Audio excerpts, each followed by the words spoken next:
The first thing I saw that freezing morning wasn't the two little children curled up on my porch. It was the handwritten note taped to my front door. It read, "I'll be back, someday. Please don't look for me." By the time I realized the note was signed by my own sister, she had already vanished without a trace. My name is Hannah. I'm 36 years old, and nothing could have prepared me for the morning my sister abandoned her two children on my doorstep. I thought I was about to lose my peaceful life. I had no idea I was about to uncover a family secret that would change all of us forever. My younger sister, Chloe, had always been unpredictable. She was beautiful, funny, and fearless. She also ran from every responsibility that frightened her. When she became pregnant at 22, our parents rushed to rescue her. They paid her rent, bought baby furniture, babysat every weekend. When her boyfriend disappeared before their son Noah was born, my parents blamed him for everything. 2 years later, Chloe had another child, a little girl named Lily. The father disappeared too. Even then, nobody expected Chloe to grow up. Everyone simply kept cleaning up after her. Everyone except me. I loved my niece and nephew with all my heart. But every time Chloe called asking for money, I said no. Every time she wanted me to cancel work because she'd made last-minute plans, I refused. She'd roll her eyes. "You think you're better than me?" "No. I just think your children deserve stability." She hated hearing that. Our parents always took her side. "She's overwhelmed," Mom would insist. Dad would sigh. "You've always been too judgmental." Eventually, I stopped arguing. Then came that cold November morning. Someone knocked on my front door just after sunrise. By the time I opened it, the person was gone. Only Noah, who had just turned 7. Little Lily, barely 4. 2 backpacks. And the note. My hands trembled as I read it. "Hannah, I can't do this anymore. Please take care of them. I'll be back, someday. Don't look for me. Love, Chloe." I ran to the street.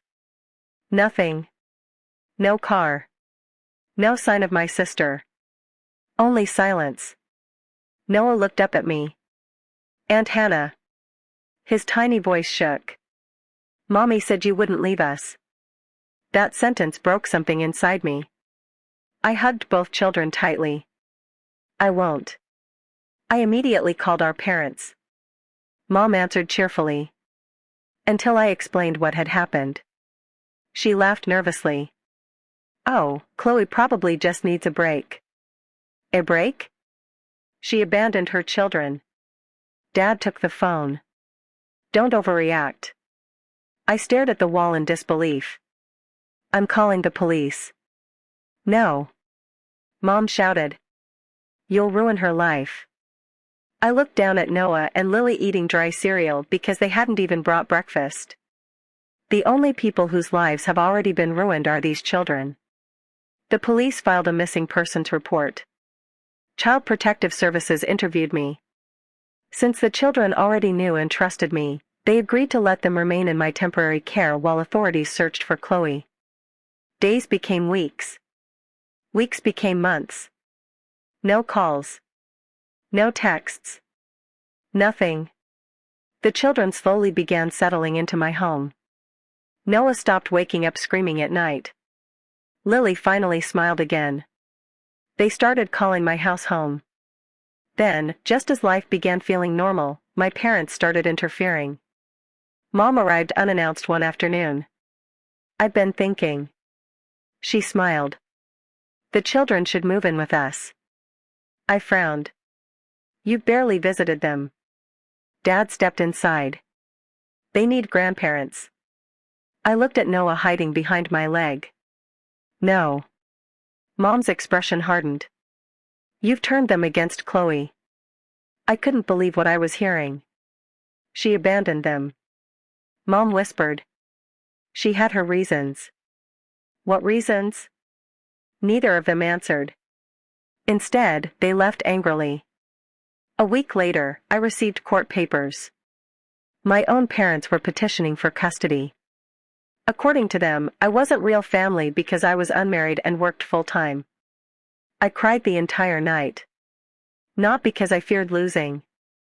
Because I couldn't understand why they cared more about protecting Chloe than protecting her children. My attorney, Melissa, promised we'd fight. Then something unexpected happened. Noah asked if he could show me something. From inside one of his old backpacks, he pulled out a tiny stuffed dinosaur. Hidden inside it was a flash drive. I found Mommy putting it in there. My heart skipped. We plugged it into my laptop. There was only one video. Chloe appeared on the screen. She looked exhausted. She'd obviously been crying. If you're watching this. She took a deep breath. Then my parents are probably trying to take my kids. I froze. She continued. I'm sorry, Hannah. I know you'll hate me. But I didn't leave because I stopped loving Noah and Lily. Tears streamed down her face. I left because Mom and Dad threatened to take them away forever. I stared at the screen. What? They've controlled every part of my life. She held up several legal papers. They said they'd prove I'm an unfit mother unless I signed temporary guardianship. She shook her head. I knew they'd never let me see my kids again. So I chose the only person I knew would truly protect them. You. I couldn't breathe. Then came the biggest shock. They've been stealing money from the trust Grandpa created for all 3 grandchildren. My eyes widened. What? They've already spent most of it. She held up bank documents. If they get custody, they'll control what's left. The video ended. The room was completely silent. I immediately contacted Melissa. The flash drive changed everything. She hired a forensic accountant. Within days, he confirmed Chloe's claims. Years earlier, Grandpa had established a trust worth nearly $2 million for his future great-grandchildren. My parents had quietly appointed themselves trustees. Over the years, hundreds of thousands of dollars had disappeared. Luxury vacations. Home renovations. Daniel's failed business investment. None of it had benefited the children. Suddenly, the custody battle made horrifying sense. This had never been about Noah and Lily. It was about money. Court day arrived. My parents looked confident. Mom even smiled at me. Their attorney argued that I was preventing family reunification. Then Melissa played Chloe's video. The courtroom fell silent. Mom's face turned completely white. Dad couldn't even look at the screen. Next came the financial records. Every missing dollar. Every unauthorized withdrawal. Every forged signature. The judge looked furious. He asked Dad one simple question. Did you use these children's trust funds for your personal expenses? Dad whispered. Yes. The courtroom erupted. Mom started crying. This wasn't supposed to happen. Melissa calmly replied. It happened because these children were treated like bank accounts instead of human beings. Then something nobody expected happened. The courtroom doors opened. Everyone turned. Chloe walked inside. She looked thinner, healthier, and determined. She'd spent nearly a year secretly working with federal investigators after discovering the financial fraud. She hadn't run away forever. She'd disappeared because investigators warned her that confronting our parents too early might destroy the case. She'd left the children with the only person she trusted completely. Me. She walked straight toward Noah and Lily. Both children froze. Then Noah whispered, Mommy? Chloe collapsed to her knees. I'm so sorry. The 3 of them hugged each other while nearly everyone in the courtroom cried. Even I couldn't stop my tears. The judge later awarded temporary custody jointly to Chloe and me while she completed counseling and rebuilt stability. My parents lost their petition immediately. They were also removed as trustees. Criminal charges followed. Months later, Grandpa's trust was restored through asset recovery and court orders.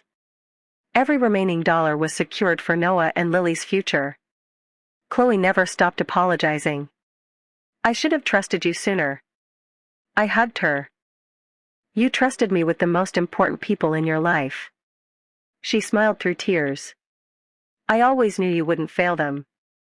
A year later, Chloe rented a small house only 5 minutes from mine.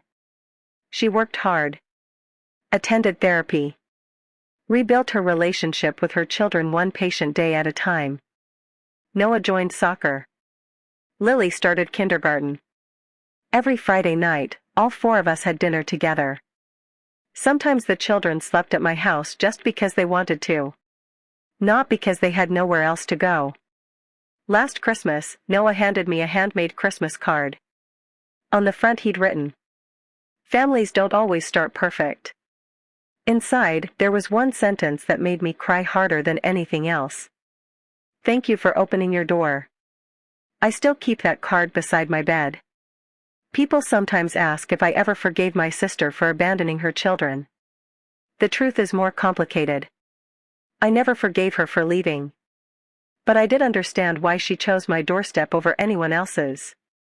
Because when the rest of our family saw 2 children as a burden, or a paycheck, she saw me as the one person who would always choose love first. And in the end, the note that began with the heartbreaking words, "I'll be back, someday," became the promise that finally brought our broken family back together, without the people who had nearly destroyed it.